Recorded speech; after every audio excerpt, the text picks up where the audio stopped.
오늘은 가을이 주는 교훈 네 번째 시간으로 성경이 말씀하시는 복에 관한 말씀을 같이 듣고자 합니다. 여러 문화와 여러 언어에서 이 복에 대한 표현을 여러 가지로 이야기를 하고 있습니다. 그리스어, 그러니까 헬라어로는 복을 율로기아라고 합니다. 이게 뜻은 어떤 거냐면 상대방에게 좋은 말을 한다라는 뜻이에요. 이와 같은 의미로 라틴어에서 베네디세레라고 하는 단어를 쓰는데, 이게 예배 시의 마지막에 하는 축도를 의미하는 베네딕션이 됩니다.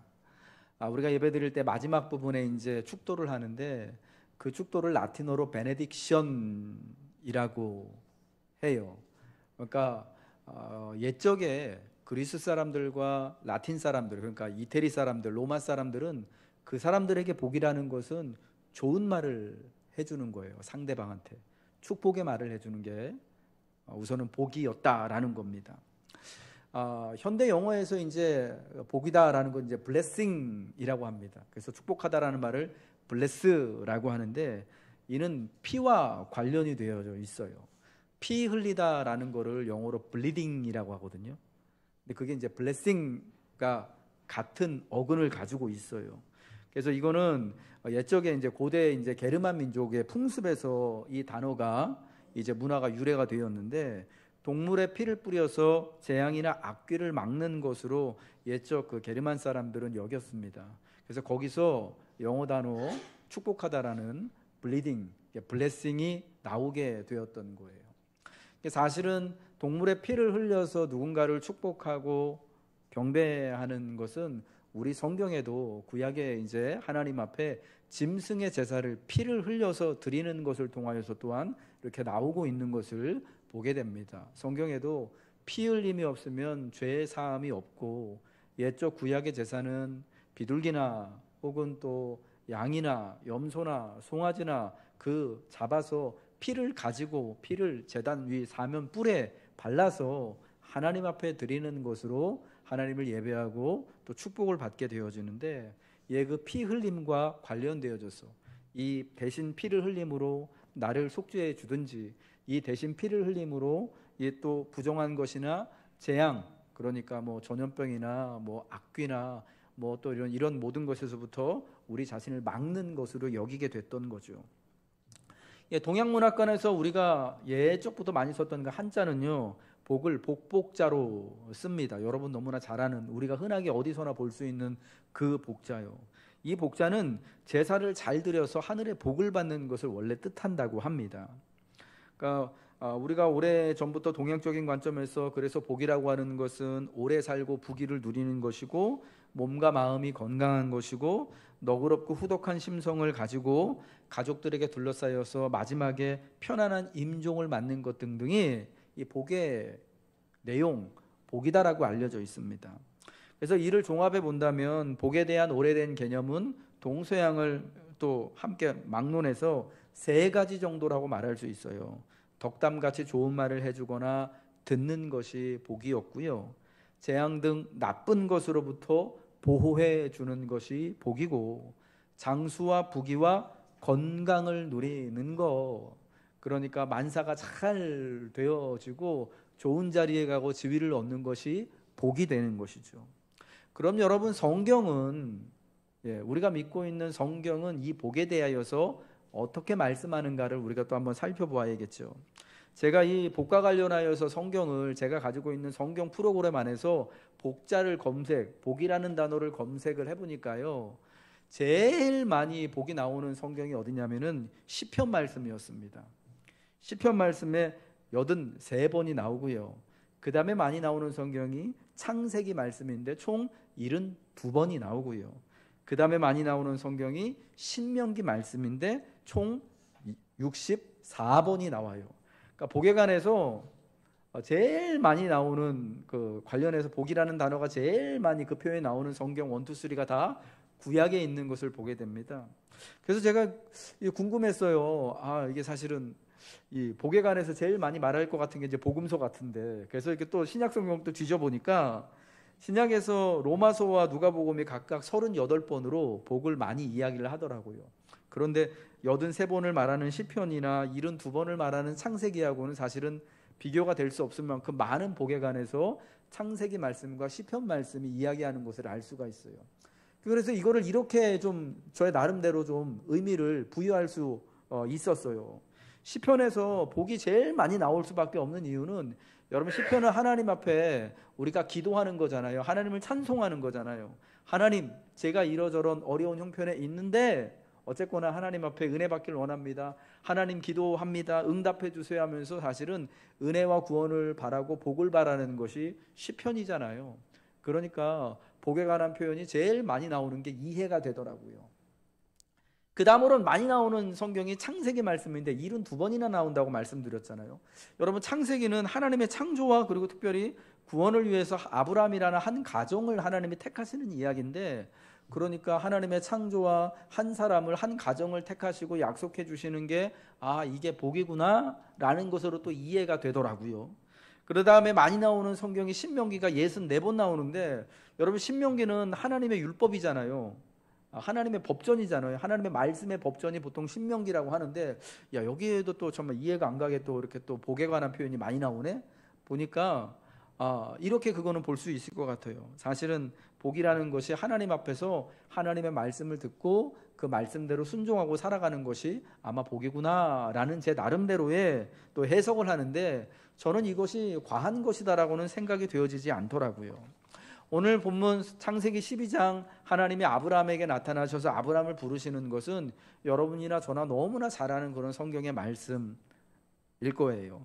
하나님이 아브라함에게 나타나셔서 너는 너의 고향과 친척과 본토와 아비집을 떠나서 내가 내게 보여줄 땅으로 가라고 명하시죠.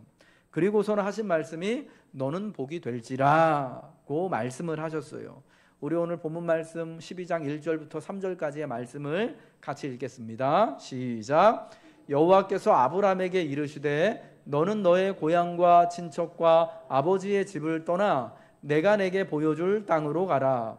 내가 너로 큰 민족을 이루고 내게 복을 주어 내 이름을 창대하게 하리니 너는 복이 될지라. 너를 축복하는 자에게는 내가 복을 내리고 너를 저주하는 자에게는 내가 저주하리니 땅의 모든 족속이 너로 말미암아 복을 얻을 것이라 하신지라. 아멘. 여러분, 이 하나님의 나타나심과 하나님의 말씀에서 제일 여기서 중요한 것이 너는 복이 될지라는 말씀을 여러분 유념하고 오늘 같이 말씀을 들으시기를 바랍니다. 히브리어로 복을 의미하는 단어는요, 바라크라고 합니다. 바라크라는 단어의 기본적인 뜻은 무릎을 꿇다라는 거예요. 시편 95편 6절에 오라 우리가 굽혀 경배하며 우리를 지으신 여호와 앞에 무릎을 꿇자라고 노래하는데, 거기서 무릎을 꿇자에 해당하는 말이 바라크라고 하는 말이에요. 그러니까 복을 주다라는 히브리어의 표현은 상대방을 무릎 꿇은 상태로 만들다라는 뜻인 거예요. 성경이 말씀하는 복이라는 것은요, 무릎을 꿇은 상태로 하나님 앞에 있는 거예요. 복을 받기 위해서 무릎을 꿇고 머리를 조아리는 장면이 복을 받는 모습이다라는 거예요. 여러분, 이거는 월십이라고 하는 하나님을 예배하는 사람의 예배의 자세하고 완전히 똑같은 거죠. 하나님 앞에 예배하기 위하여서 무릎을 꿇고 두 손을 하나님을 향하여서 이렇게 펼치고 있는 자세가 예배하는 사람의 모습인데, 그게 하나님 앞에 복, 하나님이 말씀하시는 성경이 말하는 복의 모습, 복을 주시는 모습하고 똑같은 상태다라는 거예요. 그러니까 히브리어가 말하는 복의 특징은 뭐냐? 축복을 하는 사람의 행위를 기준으로 하지 않고요. 그러니까 좋은 말을 하거나 피를 흘리거나 하는, 이렇게 축복을 하는 사람의 행위를 기준으로 하지 않고 복을 받는 사람의 자세와 태도를 먼저 묘사하는 것이 히브리어가 말하는 복의 특징이다라는 겁니다. 그러니까 성경이 말씀하는 복은 하나님 앞에 무릎을 꿇고 엎드리는 우리의 자세를 묘사하는 거예요. 복은 우리가 하나님 앞에 무릎을 꿇고 엎드려서 하나님 듣겠습니다, 하나님을 예배합니다라고 하는 우리의 믿음의 자세에서부터 시작하는 것이다라는 거예요. 그러니까 여러분, 여기서 알 수 있는 것은 무릎을 꿇다라는 것이 바로 그 복이라는 단어의 그런 그림이라고 말씀드렸잖아요. 그러니까 복이라는 것은 기본적으로 하나님 앞에 무릎을 꿇는 것, 하나님을 예배하는 자리에 있는 것, 예배의 장소에 있는 것, 예배자가 되는 것이 복이다라는 거예요.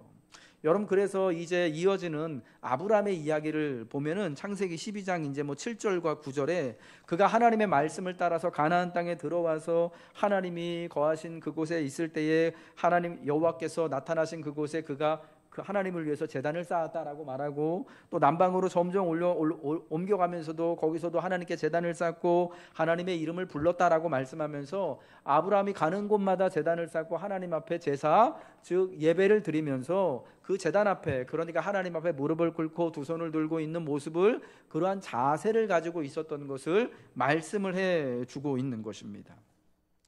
여러분, 오늘 우리는 살아계신 하나님, 또 우리를 또 부르시는 하나님을 예배하기 위하여서 오늘 이 예배의 자리, 예배의 시간에 모여 있습니다. 복이 여러분 다른 것이 복이 아니라, 그러니까 성경이 말씀하는 첫 번째 복은 뭐냐? 우리의 태도와 자세와 관련되어져서 하나님 앞에 있는 것, 하나님을 예배하기 위하여서 무릎 꿇는 것이 먼저 여러분 복인 줄 믿으시기 바랍니다. 여러분, 그러니까 이 복은 그 복을 받는 사람의 자세와 그 사람이 어디 있는지, 무엇을 하기 위해 어디 있는지의 장소의 문제하고도 굉장히 밀접한 거예요. 하나님을 예배하는 자리에 하나님을 예배하기 위한 무릎을 꿇고 있는 그것이 여러분 먼저 복의 가장 기본적인 개념임을 믿으시기 바랍니다. 그래서 오늘 하나님 앞에 나와서 우리가 마음을 꿇고 마음을 열고 하나님 앞에 우리의 두 손을 들고 예배하길 원하는 여러분이 하나님 앞에 복 있는 사람들, 아브라함과 같은 복을 누릴 충분한 자격이 있으신 줄 주님의 이름으로 축복합니다. 그러니까 하나님이 우리에게 무엇을 주실까 하는 문제가 복이 아니라 우리가 어떤 자세로 있는가, 이게 복이라는 거예요. 그래서 여러분, 히브리어 복은 한자 복자가 아니라 엎드릴 복자에 더 가까워요. 하나님 앞에 무릎을 꿇고 엎드리는 것이 복이에요. 그러니까 이 바른 자세에서부터 사실은 모든 것이 시작이 되어지는 거죠. 우리의 삶도, 운동도, 신앙도, 그리고 또 건강을 회복하기 위한, 또 건강을 위해서 이렇게 또 여러 가지 몸을 쓰고 회복에 운동을 하는 모든 것들도 사실은 제일 건강하고 또 가장 그 바른 자세에서부터 회복도 시작되고 운동도 잘 되어지고 삶도 되어지는 것처럼, 하나님 앞에 복을 받는 것도, 복도 하나님 앞에 무릎을 꿇는 그 스탠다드한, 그 복받을 만한 자세로 인하여서 되어진다라는 거예요. 예수님은 심령이 가난한 자가 복이 있다, 애통한 자가 복이 있다, 온유한 자가 복이 있다, 의에 줄이고 목마른 자, 긍휼히 여기는 자, 마음이 청결한 자가 복이 있다, 화평하게 하는 자가, 의를 위하여 박해를 받는 자가 복이 있다라고 말씀하셨는데, 여러분, 이러한 사람들이 복이 있는 이유가 저는 곰곰이 생각해 봤거든요. 여러분, 이 사람들이 사실은 이게 복 있는 사람이라고 할 수가 있을까요? 가난한 사람이 여러분 복 있는 사람일 수가 있습니까? 애통한 사람이, 여러분 의에 줄이고 목마른 사람이, 늘 먹을 것이 없어가지고 고달프고 아픈 그 사람이 여러분 복이 있을 수가 있습니까? 네, 박해와 시험 가운데 있는 사람이 왜 복이 있을 수가 있습니까? 하나님 앞에 무릎을 꿇는 자세로 있기 때문에. 비록 가난할지라도, 비록 내가 시험의 한 복판 가운데 있어서 시편이 말씀하는 것처럼 내가 설 곳이 없는 정말 깊은 수렁에 빠져가지고 까치발을 떠도 진짜 물 밖으로 나올 수 없는, 여러분 그런 상황에서 조금 있으면은 진짜 막 잠겨가지고 내가 죽을 수도 있는 그런 상황에서도 무릎을 꿇고 있는 자세로 있을 때에, 여러분 그렇기 때문에 복이 있다라고 말씀하는 거예요. 여러분, 저는 우리가 하나님 앞에 복 있는 자로서 특별히 하나님 앞에 무릎 꿇는 그런 모습을 가지고 있는 또 복된 자가 되어지시기를 주님의 이름으로 축복합니다. 여러분, 복은 자세에 관한 문제입니다. 내가 하나님 앞에 어떤 자세로 있느냐가 복인 거예요. 두 번째로 히브리어에서 정의하는 복에는요, 우리가 복의 핵심이라고 생각하는 복의 내용이 빠져 있어요. 그러니까 덕담이나 재물이나 잘 먹고 잘 사는 것이나 부귀와 영화를 누리고 명예로운 지위를 얻는 것 등이 이에 대한 언급이 히브리어에서 말하는 복에는 전혀 언급이 없다라는 거예요. 물론 여러분 성경도 그러한 것이 복인 줄 알고 시편에 가보면 시편에 다윗과 같은 이제 간구자들이요, 하나님 제게도 이렇게 구원의 복을 주시고 제게도 물질의 복을 주시고 추수 때에 하나님 풍성한 복을 주시고 원수로부터 구원받는 복을 주시고 제가 원수 앞에서 하나님 제 상을 높여주셔가지고 제가 영광을 받게 하시고 이런 이야기를 하는 거, 이게 다 복이 맞아요. 그런데 가장 근원적인 것은 뭐냐? 하나님 앞에 우리의 태도, 그 내용보다 먼저 앞서서 우리의 자세가 먼저 복이다라는 것을 말씀하고 있다라는 거예요.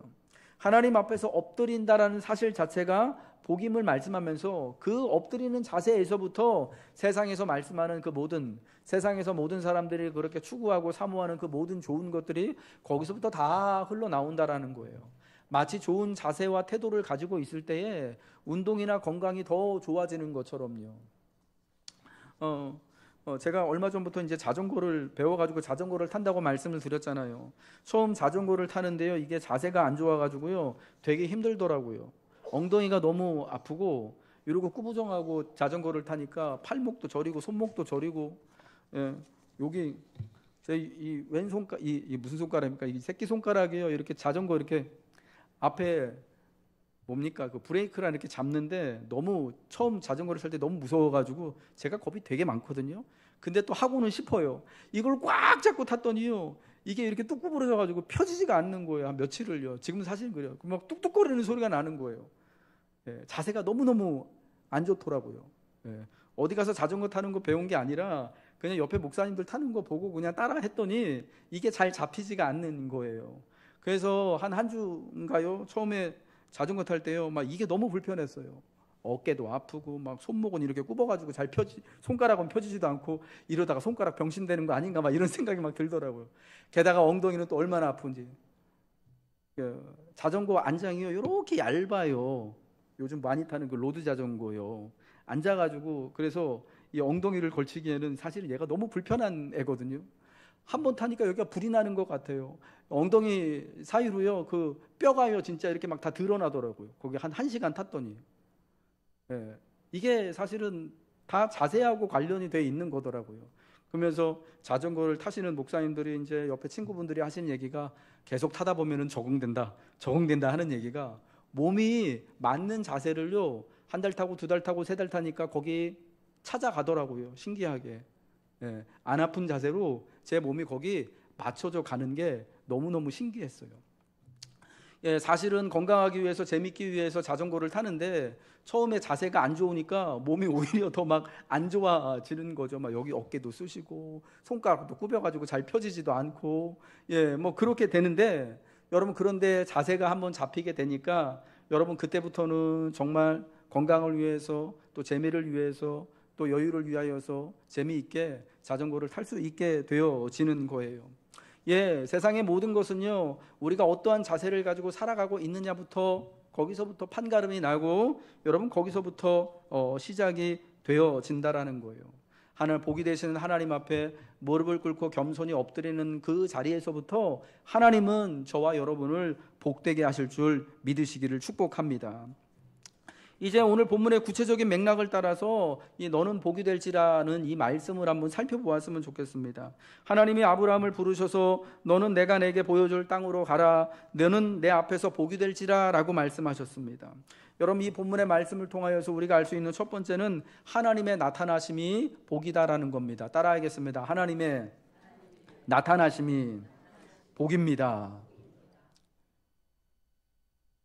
저는 하나님 앞에 우리가 무릎을 꿇는 자세에서부터 복이 시작된다라고 히브리적인 그런 히브리어 복이라는 바라크라는 단어에서부터 복의 개념을 말씀을 드렸습니다.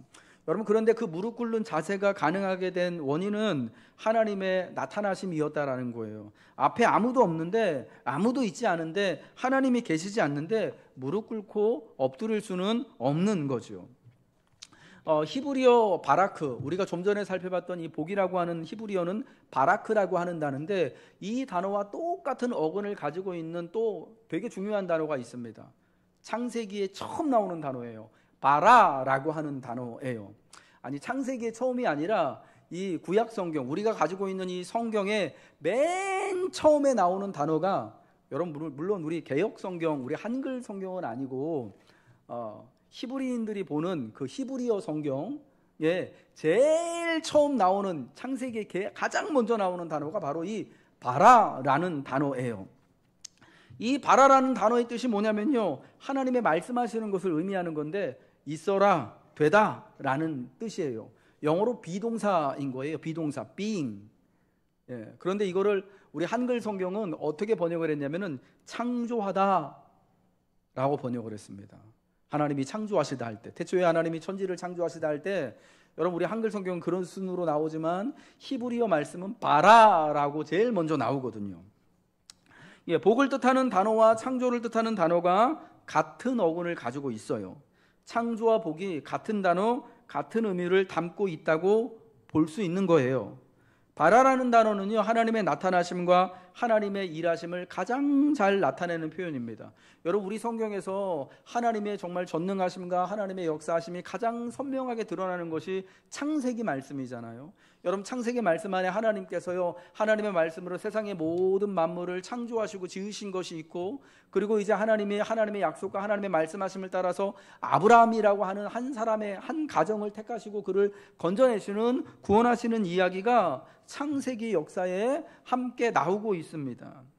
여러분 거기서 되게 중요한 단어가 바로 바라라고 하는 단어예요. 하나님이 나타나시고 하나님이 일하실 때 말씀하는 단어인데, 그러니까 아브라함이 복이 되는 것은 하나님이 나타나심으로, 그분이 그에게 말씀하심으로 되는 거예요. 창조의 태초에 하나님이 처음 세상을 만드실 때 하나님이 바라 하심으로 세상에 빛이 있어지게 되어지고, 하나님이 바라 하심으로요, 세상에 이 흑암이 나누어져서 저 하늘이 되어지고 또 땅이 되어지고 또 바다가 되어지고 또 궁창이 되어지고 했던 것처럼, 하나님이 바라라고 말씀하심으로 그 땅에 모든 생명이 있는 것들이 살아가고, 하나님이 바라라고 말씀하심으로 남자와 여자가 하나님의 형상대로 지음받게 되었던 것처럼, 하나님을 따라 우리도 무언가가 되어지고 있다면 그리스도로 말미암아 주의 교회가 되고 주님의 성전이 되고 그분의 거룩한 자녀가 되어지고, 성경이 말씀하는 것처럼 날마다 그리스도 안에서 새로운 피조물로 지어져가는 그런 과정 가운데 있다면, 우리는 하나님을 따라서 하나님이 바라하시는 대로 하나님의 복이 되는 것임을 믿으시기 바랍니다. 사랑하는 성도 여러분, 하나님이 바라하시는 과정은요, 하나님이 될지어다 하는 과정, 지금도 하나님이 창조의 일들을 우리 가운데 일하시고 계시는데요, 그것은 다 과정 가운데 있는 거예요. 하나님이 말씀하셔서 이미 내가 다 뭔가를 다 완성품의 상태로 되어져 있는 것이 아니라 지금 그렇게 되어져 가고 있는 과정 중에 있다라는 것, 복이 되는 과정 중에 있으심을 기억하시고요, 오늘 내 안에 있는 여러 가지 또 복스럽지 않은 모습들 때문에, 혹은 하나님 앞에 온전히 무릎 꿇지 못하고 있는 그런 모습들 때문에 여러분 낙심하지 않기를 주님의 이름으로 축복드립니다. 부탁드립니다. 과정 가운데 있기 때문에요, 하나님은 그 모든 과정을 통하여서 온전히 하나님께만 무릎을 꿇고 하나님이 말씀하신 대로 우리가 바라가 되어질 수 있도록 하나님 우리를 이끌어 주실 줄로 믿습니다. 두 번째로요, 하나님의 약속이 복이라는 거예요. 따라하겠습니다. 하나님의 약속이 복입니다. 하나님의 약속이 복이라는 말씀은 결국 예수님이 복이라는 거예요. 우리에게 예수가 복이라는 것이고, 예수 믿는 믿음이 복이라는 거예요. 왜냐하면 이 하나님의 이 약속, 아브라함에게 주신 약속을 따라서 이 땅에 그의 후손 가운데 그리스도 예수께서 태어나시고 우리를 위한 구주가 되어주셨기 때문에, 하나님의 약속이 복이라는 것은 예수님이 우리에겐 복이고, 예수 믿는 믿음이 먼저 복 그 자체다라는 것이에요. 하나님께서 아브라함에게 본토 친척 아비집을 떠나서 내가 내게 보여줄 땅으로 가라 명하셨을 때에, 아브라함은 이 하나님의 말씀을 따라서 자기 모든 가족들, 아내의 사레와 조카 롯과 함께, 그리고 이제 하란에서 모은 모든 재산과 자기 집에 속한 모든 종들을 다 데리고 고향 땅을 떠났습니다. 조카 롯까지도 함께 데리고 간 이유가 여러분 뭔지 아십니까? 이때 아브라함은 나이가 75살이었는데 자기 아들이 없었어요. 후사가 없었어요. 그래서 조카 롯을 자기 후사로 삼기 위하여서, 마침 또 조카는요 아버지가 없는 상태예요. 여러분 그래서 롯은 삼촌을 따라서 같이 의지하면서 아버지가 없는 사람이, 아들이 없는 사람이 여러분 같이 함께 이 가족이요 이동을 하게 되었던 거라는 거예요. 내가 너로 큰 민족을 이루고 내게 복을 주어 내 이름을 창대하게 하리니 너는 복이 될지라 말씀하셨을 때, 여러분 그런데 아브라함은 정말 이 이름이 창대하게 되기는커녕 큰 민족을 이루기는커녕 당장 75살인데요 자녀가 하나도 없었다니까요. 여러분 그래서 하나님이 나타나셔서 너는 가라, 너는 복이 될지라 명령하셨을 때에 그 약속하셨을 때 그 약속을 믿는 믿음이, 믿고자 하는 믿음이 아브라함에게 일어났었던 거예요. 왜냐, 지금 당장 자기는 75이나 됐는데 사실은 아무것도, 제일 중요한 후사가 될 아들이, 자녀가 없는, 여러분 그런 상황이었기 때문에 하나님의 이 약속을 믿을 수밖에 없는 상황이었다라는 거예요. 그래서 하란에서 갈대아 우르에서 하란에서 모든 것들을 여러분 다 거기서 누릴 수 있었던 모든 것들을 다 포기하고 약속을 따라가게 되었던 거예요. 여러분 이 이사는요 마치요 오늘날 우리가요 서울 시내 중심가에 살다가 저기 강원도 두메 산골 저 원주 지나가지고 저 멀리 들어가거나 홍천 지나가서 진짜 군부대나 있는 그런 시골 산골로 들어가는 거나 같은 여러분 그런 이사였던 거예요. 여러분 아브라함이 나왔던 갈대아 우르와 하란이라고 하는 곳은요 그 당시에 여러분 서울과 같은 곳이에요. 사람들이 제일 살기 좋아했던 곳이에요.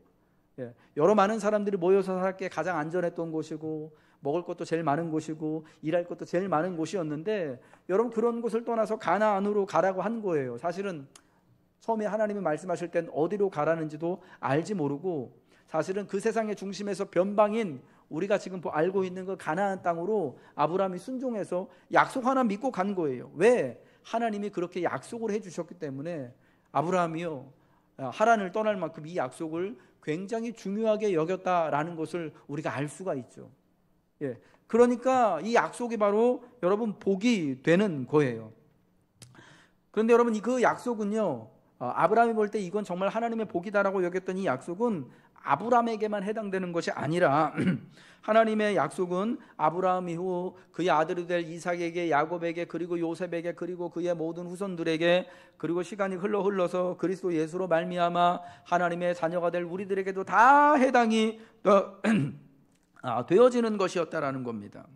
하나님의 약속은요 그냥 아브라함 한 사람에게만 해당되어지는 것이 아니라 그로 말미암아 모든 믿는 자에게 하나님의 자녀가 되어지고 아브라함의 후사가 되어질 모든 사람들에게 다 해당이 되어지는 것이었기 때문에 복이었다라는 거예요. 갈라디아서 3장 16절에는요 이렇게 이 약속이 그리스도 예수로 말미암아 믿는 우리들에게도 임했음을 이렇게 말씀하고 있습니다. 함께 읽겠습니다. 시작.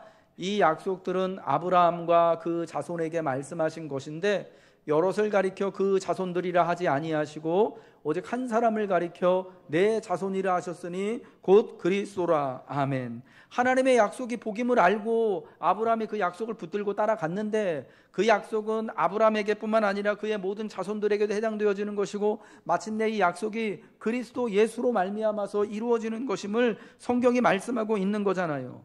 그러니까 하나님의 약속이 복이고 예수가 복인 것이고요 예수 믿는 믿음이 우리에게 복이 되어진다라는 것입니다. 사랑하는 성도 여러분, 예수 믿는 믿음이 있으십니까? 예수를 그리스도로 하나님의 약속의 축복으로 여러분 고백하십니까? 그렇다면 여러분은 이미 하나님의 복 가운데에 아브라함에게 말씀하신 하나님의 은혜 가운데 있는 줄 주님의 이름으로 축복합니다. 마지막 세 번째로요 아까의 말씀의 반복인데요 하나님을 가까이 하는 것이 복이에요. 하나님께 엎드리는 것이 복이다라는 거예요. 따라하겠습니다. 하나님께 엎드리는 것이 복입니다. 하나님께 엎드리는 것이 복인 거예요. 여러분 아까 그 바라크라고 하는 히브리어 단어의 그 모습, 엎드리는 거, 무릎을 꿇는 거, 그리고 우리 한자어 엎드릴 복자를 생각하시면서 진짜 복이 뭔가라는 것을 우리가 다시 한번 곰곰이 좀 생각을 해봐야 되는 거예요. 시편 65편 4절에 이렇게 말씀합니다. 주께서 택하시고 가까이 오게 하사 주의 뜰에 앉게 하신 사람은 복이 있나이다. 우리가 주의 집 곧 주의 성전의 아름다움으로 만족하리이다.